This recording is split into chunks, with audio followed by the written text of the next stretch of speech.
দেখছেন কলকাতা টিভি, ভাস্বতী রয়েছে আপনাদের সঙ্গে। আপনি যদি এলপিজি গ্রাহক হন তাহলে এই ভিডিওটি আপনার জন্য গুরুত্বপূর্ণ হতে চলেছে। অর্থাৎ এলপিজি গ্রাহকদের জন্য গুরুত্বপূর্ণ খবর রয়েছে এবং সেটা এই চলতি মাসেই। কি সেই খবর জানাবো আপনাদের। যেমনটা জানানো হয়েছে, এলপিজি গ্রাহক যারা রয়েছেন তাদের ক্ষেত্রে 16ই অগস্টের মধ্যে কেওয়াইসি কমপ্লিট করতে হবে। এবার আপনাদের মনে প্রশ্ন জাগছে যে এই কেওয়াইসি কমপ্লিট করতে গেলে কি কি প্রসেস থাকছে, কি কি প্রসেসে আপনি কেওয়াইসির জন্য অ্যাপ্লাই করতে পারবেন বা কিভাবে আপনি করবেন। সেক্ষেত্রে একটা যেরকম অনলাইনে ফর্ম ফিল আপ রয়েছে, অন্যদিকে অফলাইনেও কিন্তু ফর্ম ফিল আপ রয়েছে। আমরা দেখেছি রাজ্যে সরকার পালাবদলের পর একাধিক প্রতিশ্রুতি দেওয়া হয়েছে, ডাবল ইঞ্জিন সরকার, এবং সেই সরকারের একাধিক প্রকল্পে যেরকম গতি আনা হয়েছে, পাশাপাশি সরকারি বিভিন্ন যে সমস্ত সুবিধে, অন্যদিকে এলপিজি যে গ্যাস সেখানেও কিন্তু একাধিক পরিবর্তন আনা হয়েছে।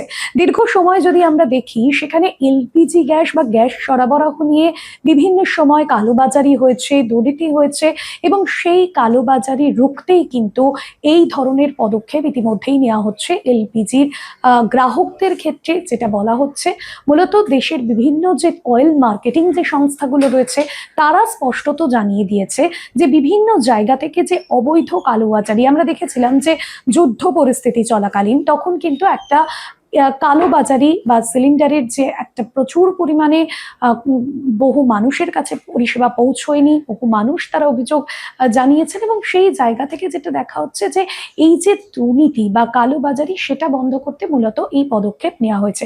ইতিমধ্যেই যে অয়েল মার্কেটিং সংস্থাগুলো রয়েছে তাদের কাছেও কিন্তু এই বিষয় নির্দেশিকা দেওয়া হয়েছে। এবার যদি আপনি অফলাইনে আপনার ফর্ম ফিল আপ করতে চান, অর্থাৎ এই কেওয়াইসি, সেই ফর্ম ফিল আপের জন্য আপনাকে কি কি প্রসেস করতে হবে। অর্থাৎ আপনি যখন যাচ্ছেন গ্যাস অফিসে, আপনাকে কি কি ডকুমেন্টস নিয়ে যেতে হচ্ছে।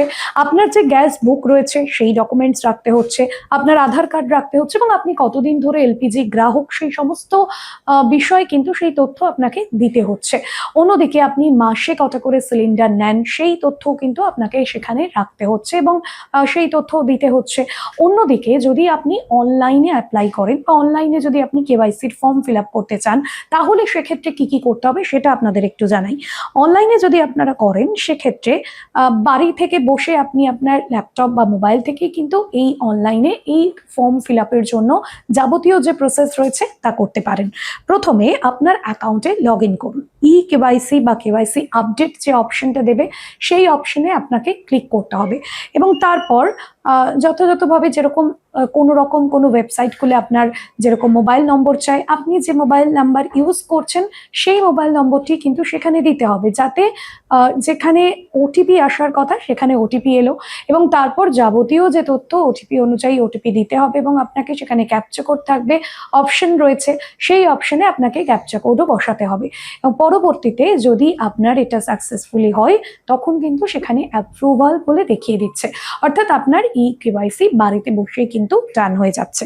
আর কি কি থাকছে, মূলত কি কি নথি আপনি যখন একেবারে লাইনে দাঁড়িয়ে দেবেন বা অফলাইনে করবেন, সেক্ষেত্রে আধার কার্ড, যেটা আপনাদের আগে বললাম, অন্যদিকে গ্যাস কানেকশন পাসবুক রাখতে হবে, এবং আধারের সঙ্গে যে মোবাইল নম্বরটা লিঙ্ক করা রয়েছে সেই মোবাইল নম্বরে কিন্তু আপনাকে সেখানে দেখাতে হবে। অর্থাৎ আপনি যদি আপনার মোবাইল নাম্বার চেঞ্জ করে থাকেন, তাহলে সেক্ষেত্রে সেই মোবাইল নম্বরও কিন্তু আধারের সঙ্গে লিঙ্ক করতে হবে, কারণ যে মোবাইল নম্বরটি আধারের সঙ্গে লিঙ্ক করা রয়েছে সেই মোবাইল নম্বরটি কিন্তু দিতে হবে। এক্ষেত্রে দেখা যাচ্ছে, যেটা আগের পরিসংখ্যান বলছে, যে কালোবাজারির জন্য যে পরিমাণ অভিযোগগুলো সামনে আসছে, হয়তো এটা করবার পর এই অভিযোগের মাত্রা কিছুটা হলেও কমবে। তবে যে ডেডলাইন দেওয়া হয়েছে 16ই অগস্ট, সেই 16ই অগস্টের মধ্যে কিন্তু আপনাকে যাবতীয় যে সমস্ত প্রসিডিওর রয়েছে সেগুলো কমপ্লিট করতে হচ্ছে, এবং এই 16ই অগস্টের যে ডেডলাইন, সেই ডেডলাইন যদি পার হয়ে যায় তাহলে কিন্তু আপনি সমস্যায় পড়বেন, এবং আপনি যে এলপিজি গ্রাহক সেখান থেকেও কিন্তু আপনি পরিষেবা ব্যাহত হবে। অবশ্যই এই ভিডিও আপনার জন্য কিন্তু খুবই গুরুত্বপূর্ণ। এখন এ পর্যন্তই। অন্যান্য আরো খবরের জন্য দেখতে থাকুন কলকাতা টিভি।